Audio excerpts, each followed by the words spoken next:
Assalamualaikum warahmatullahi wabarakatuh. Nama saya Fasil Hamzah, S1 Teknik Informatika Hybrid. Di sini saya ingin mengumpulkan tugas yang lanjutan, yakni tugasnya merangkum sekaligus mempresentasikannya. Langsung saja. Pengertian ERP. ERP adalah sistem informasi terintegrasi yang dibangun atas basis data terpusat dan memiliki platform komputasi bersama yang membantu dalam penggunaan sumber daya dan fasilitas perusahaan secara efektif. Arus informasi antara semua fungsi bisnis perusahaan. Adapun terlampir bagan evaluasi ERP dari tahun ke tahun. Di sini ada area fungsional, supplier management, inventory management, production, engineer, finance, human resource management, delivery, sales dan marketing, dan customer support. Contoh modul ERP ada sales order processing, ada purchasing, ada production planning, ada financial accounting, dan terakhir human resource. Manfaat dari ERP: menyederhanakan proses, menghemat biaya, mengintegrasikan informasi, meningkatkan efisiensi, memberikan data yang akurat, mengefisiensikan mobilitas, memaksimalkan produktivitas, mengoptimalkan keamanan data, meningkatkan layanan pelanggan, dan terakhir meningkatkan daya saing. Adapun vendor penyedia ERP, vendor utama ERP internasional ada BAN, Chid Edward, Oracle, PeopleSoft, dan SAP. Sedangkan vendor ERP di Indonesia ada Equip, Ramco, Deskera, Zoho, Tigernix, dan Odoo. Implementasi ERP. Berikut beberapa tingkatan dalam mengimplementasikan ERP pada umumnya. Tier 1, keuangan dan proses pada umumnya. Tier 2, divisi-divisi dalam perusahaan dan anak perusahaan.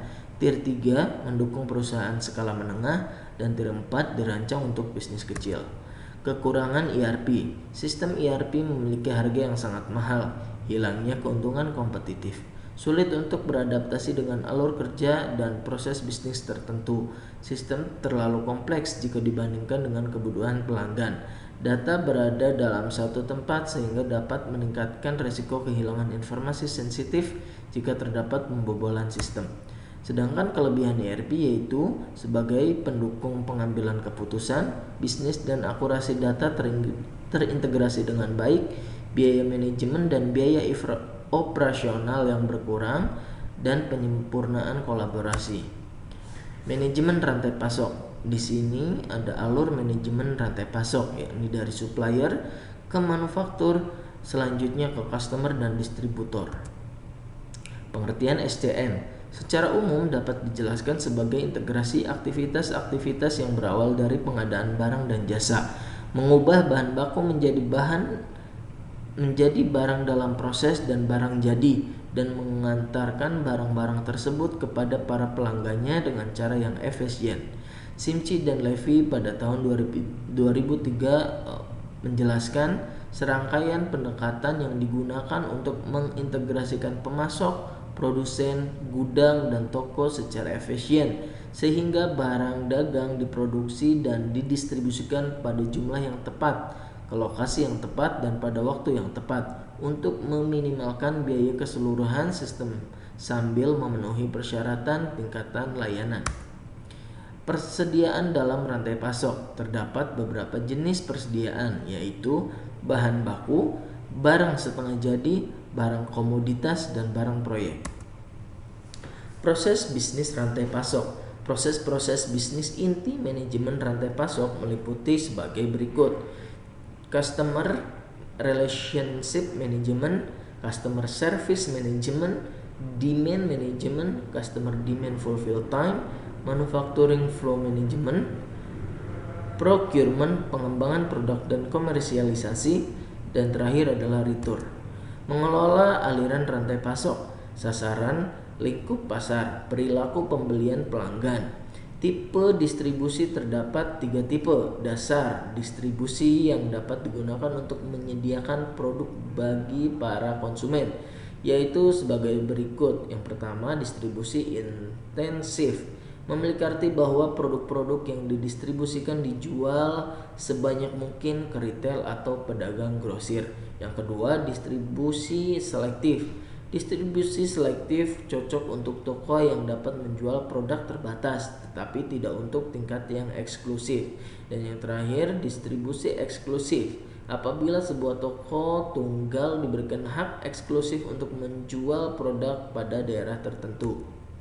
Karakteristik produk yaitu nilai produk, dasar-dasar teknis produk, tingkat dukungan pasar, tingkat kemampuan substitusi, book produk, kemampuan jangka panjang produk, tingkat konsentrasi pasar, musiman, dan yang terakhir batas kedalaman dan kelebaran lini produk. Kinerja manajemen rantai pasok. Supplier. Chain 1. Supplier merupakan sumber penyedia bahan pertama. Di sini adalah tempat di mana mata rantai penyaluran barang akan dimulai. Bahan pertama di sini bisa dalam bentuk bahan baku, bahan mentah, bahan penolong, suku cadang, atau barang dagang. Supplier manufakturer, chain 1 dan 2, yaitu manufakturer yang merupakan tempat mengkonversi ataupun menyelesaikan barang. Yang ketiga, supplier manufakturer distributor, chain 1, 2, dan 3. Dalam tahap ini, barang jadi yang dihasilkan disalurkan kepada pelanggan, di mana biasanya menggunakan jasa distributor atau wholesaler. Yang keempat, supplier manufakturer distribution retail outlets, chain 1, 2, 3, dan 4. Dari pedagang besar tadi, barang disalurkan ke toko pengecer atau retail outlet. Dan yang terakhir adalah supplier manufakturer distribution retail outlet dan customer, chain 1, 2, 3, dan 4. Pelanggan merupakan rantai terakhir yang dilalui dalam rantai pasokan. Dalam konteks ini sebagai end user, pada rantai ini terjadi transaksi antara retail dan pelanggan yang meliputi penerimaan barang sekaligus memenuhi permintaan pelanggan. Fitur SCM. Fitur SCM ada 6, yaitu Inventory Management, Warehouse Management, Logistik, Return Management, Sourcing dan Supplier Management, dan yang terakhir analistik. Pengertian CRM atau Customer Relationship Management. CRM adalah sistem manajemen yang secara khusus menangani hubungan antara perusahaan dengan pelanggan dengan tujuan meningkatkan nilai perusahaan di mata para konsumennya. Untuk mencapai keunggulan kompetitif dengan fokus pada hubungan pelanggan, organisasi bisnis memerlukan informasi tentang siapa pelanggan mereka, apa yang pelanggan inginkan, bagaimana kebutuhan pelanggan mereka dipuaskan, dan faktor-faktor lain yang terkait. Komponen CRM di sini ada 3, pelanggan, hubungan, dan manajemen. Tujuan dan manfaat dari CRM yaitu mendorong loyalitas pelanggan, mengurangi biaya, meningkatkan efisiensi operasional, peningkatan time to market, dan peningkatan pendapatan. Dimensi CRM di sini ada identifikasi pelanggan, membangun daya tarik terhadap pelanggan, mempertahankan pelanggan yang ada, dan terakhir pengembangan pelanggan. Tahap CRM ada 3, yaitu mendapat pelanggan baru, meningkatkan hubungan dengan pelanggan, dan mempertahankan pelanggan. Fungsi CRM mengidentifikasi berbagai faktor penting bagi pelanggan, memiliki filosofi yang berorientasi pelanggan, dapat melayani dan menangani keluhan pelanggan, buat basis pengukuran berdasarkan perspektif pelanggan. Berikut berikan dukungan pelanggan yang sempurna, catat dan ikuti semua aspek penjualan, memberikan informasi holistik mengenai informasi layanan dan penjualan dari pelanggan. Pengertian AI atau Artificial Intelligence, yaitu kecerdasan buatan, adalah sistem komputer yang mampu melakukan tugas-tugas yang biasanya membutuhkan kecerdasan manusia. Teknologi ini dapat membuat keputusan dengan cara menganalisa dan menggunakan data yang tersedia di dalam sistem. Proses yang terjadi dalam AI mencakup learning, reasoning, dan self-correction. Proses ini mirip dengan manusia yang melakukan analisa sebelum memberikan keputusan.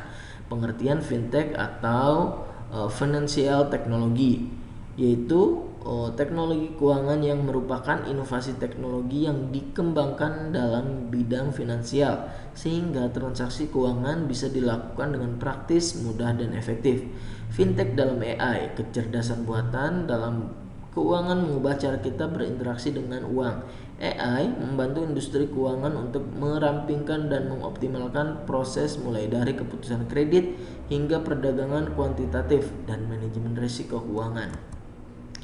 Contoh AI dalam finance yaitu credit decision, membantu bank dan pemberi pinjaman kredit untuk membuat keputusan pinjaman emisi yang lebih cerdas dengan memanfaatkan berbagai faktor yang lebih akurat, menilai peminjam yang secara tradisional kurang terlayani seperti milenial dalam proses pengambilan keputusan kredit. Data robot atau software membantu lembaga keuangan dan bisnis dengan cepat membangun model prediksi akurat yang meningkatkan pengambilan keputusan seputar masalah seperti transaksi kartu kredit yang curang, manajemen kekayaan digital, pemasaran langsung, blockchain, pinjaman, dan banyak lagi. Zest Finance membantu perusahaan menilai peminjam dengan sedikit atau tanpa informasi kredit atau riwayat. Kineptic System menyediakan platform penjamin emisi yang memberikan transparansi lebih kepada bank dan lembaga kredit sekaligus mengurangi kerugian. Terima kasih. Assalamualaikum warahmatullahi wabarakatuh.